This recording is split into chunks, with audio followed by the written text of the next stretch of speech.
29-year-old Ben Courson is the director of Hope Generation. He preached his first message in third grade, started a weekly Bible study at age 16. Today, Ben and his wife, Nisha, pastor a thriving church, and they have a successful ministry, television ministry, I might add, here on the LeSEA Broadcasting Network. Welcome back to the Harvest Show. You are a fascinating guest, I have to tell you that. That makes me happy because I'm a fanboy of the genre of the Harvest Show. I love you guys. Well, I didn't say that, you know, to get kudos for the Harvest Show, but we're in a thanks for being mutual on. admiration society then. Oh, okay. So I'll go with that one. Listen, what was I don't know. I can't even remember what I was doing at third grade.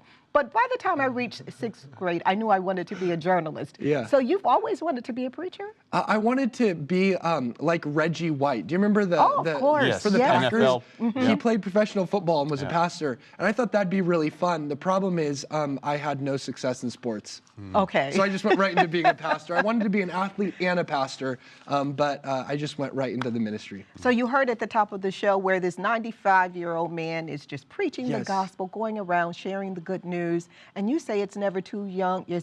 We're never too young or too old to share right. to share hope with hurting That's right. people. As long as you got a pulse, you still got a purpose. I'm a big fan of that. And so I love the dichotomy you see in the scriptures of, as we talked about in the last show, 85-year-old Caleb's facing giants, and then 8-year-old Josiah's becoming kings, or 15-year-old David's fighting Goliath, you know. So you're never too young, you're never too old. Now, Hope Generation is the name of your program, and really it's a cornerstone of your message and ministry. Principle of hope and the power of hope. One of the things that we're sharing that I want you to unpack some is the fact that we can find hope through failure. That's right. I feel like failure is one of the things that zaps our hope more than anything else. But the thing that gives me a lot of hope is how many Bible characters failed all the time. David had an affair and killed somebody. Paul tried to kill Christians. Peter denied Jesus 3 times when a little girl peer pressured him. Jonah went in the opposite direction God called him to preach in. Moses had temper problems. Elijah was moody. The same is true in history. Dr. Seuss, the most popular children's author ever, his first book was rejected by 27 different publishers. Beethoven was told by his music teacher that he was a hopeless composer. Winston Churchill failed 6th grade, speaking of 6th grade, lost every public office role he ran for, and then became prime minister in his 60s. Thomas Edison was told by his school teachers he was too stupid to learn anything. Harrison Ford, after his first small movie role, was taken into an executive's office and told he would never make it in the movie business. Tell that to Chewbacca. And then you have Vincent van Gogh, who sells a total of 1 painting in his entire life, The Red Vineyard. No wonder he cut off his ear, you know? And then Walt Disney, he was fired by a newspaper editor because he lacked imagination and had no good ideas. That's the literal wording. Lacked imagination and had no good ideas. And then on it goes. One more example, Lincoln lost an embarrassing 8 elections, couldn't get into law school, failed at business twice, and had a nervous breakdown before he became our 16th president. So I think it's not about how high you climb, it's about how high you bounce when you hit the bottom.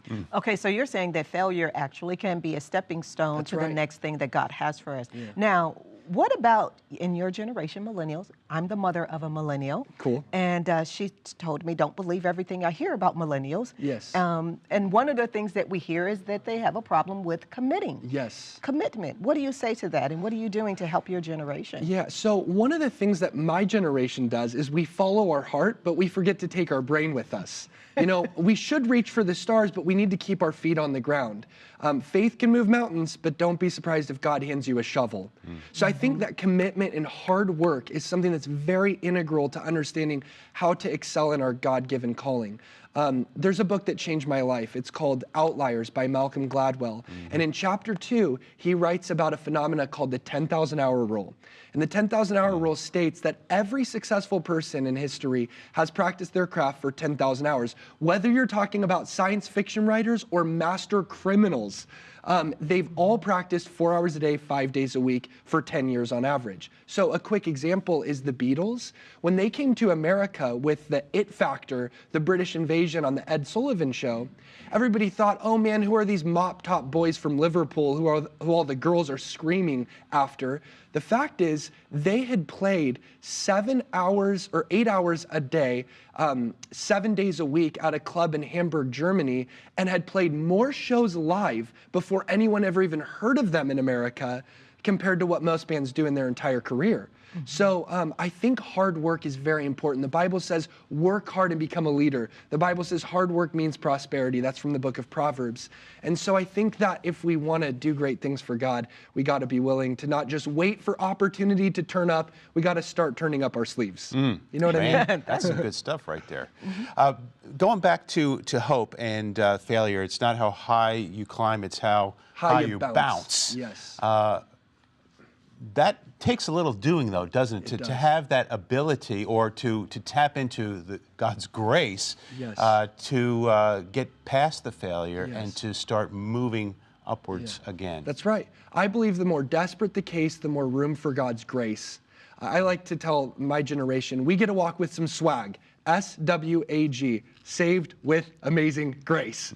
You know, it's an acronym, saved with amazing grace. We get to walk with swag because the Bible says where sin abounds, grace does much more abound. I like what Churchill said, success is not final, failure is not fatal. It's the courage to continue on that counts. And Thomas Edison said, I haven't failed, I just found 10,000 ways that don't work. Because every mistake you learn from is a step toward the victory, and the context was in him trying to perfect the light bulb. So it's really that resilience and that ability to bounce back has a lot to do with our mindset and our perspective, and where our heart is set. So for someone that you might encounter, whether it's in your congregation or through media ministry, that's just kind of in the pit, you know, they're down there. What encouragement would you give someone to, or advice and how to start moving in the right direction? We got to start thinking differently. The average person has 30,000 thoughts or more every day. So I like to tell people, have a checkup from the neck up, get rid of stinking thinking, and have an attitude of gratitude. The Bible is always talking about how you think. Paul said, Philippians 4:8, meditate on what's true, noble, lovely, just, pure, virtuous, and praiseworthy. So we need to change the way we look at things, and things will change the way they look, because outlook determines outcome. So when our outlook gets bleak, we got to try an uplook. I mean, well, you know, you've been preaching since you were in the 3rd grade. What's next for you? I mean, like Stephen said yesterday on yesterday's show, you've probably been in the, you know, preaching the gospel as long as you've almost been alive. Yes. So what's next for you? I want to keep going more into TV. That's been a real, I've had a heart for TV since I was a teenager. So we want to keep producing more TV shows. And then every week I travel across the country and just speak at different places in all these different states. So I want to keep traveling and doing TV. And that's interesting you want to do TV because most millennials, you know, they watch TV. They just watch it on a different device. 5 to 7 hours a day. Yeah, wow. So what are you doing to connect with them through social media? So our YouTube channel has been a big thing. We produce a lot of short films, so we try to do them like 3 to 5 minutes, something that will hold their attention. So we release a lot of short films on our YouTube channel, Hope Generation. That's a big one for us. You know what, Ben? I'm going to give you 1 minute to preach a heartfelt sermon. Look into your camera. Speak to someone who's struggling, who feels that life is hopeless for them, regardless of what age. Encourage them for us. I want to tell you that life is like a glow stick. Sometimes you got to break before you shine. And I want to tell you, God's hope is the coal that makes the train roll. The Bible says God is nigh to the brokenhearted. He saveth such as be of a contrite spirit. He healeth the brokenhearted and bindeth up their wounds. So expect great things from God. Attempt great things for God. Don't complain because rose bushes have thorns. Rejoice because thorn bushes have roses. He's the God of hope. So we can hope and cope. There you go. I think he's done this before. I think so too. Amen to that. Tell me, where's your church located? Because I want to visit. It's in Southern Oregon, Applegate Christian Fellowship. Yep. Okay. In the Medford area. If you want to come visit. That'd be awesome. Well, if I'm ever in the area, you can count me in. To connect with Ben, go to bencourson.com or go to harvest-tv.com for more information. Pastor Charles is up next with your prayer request.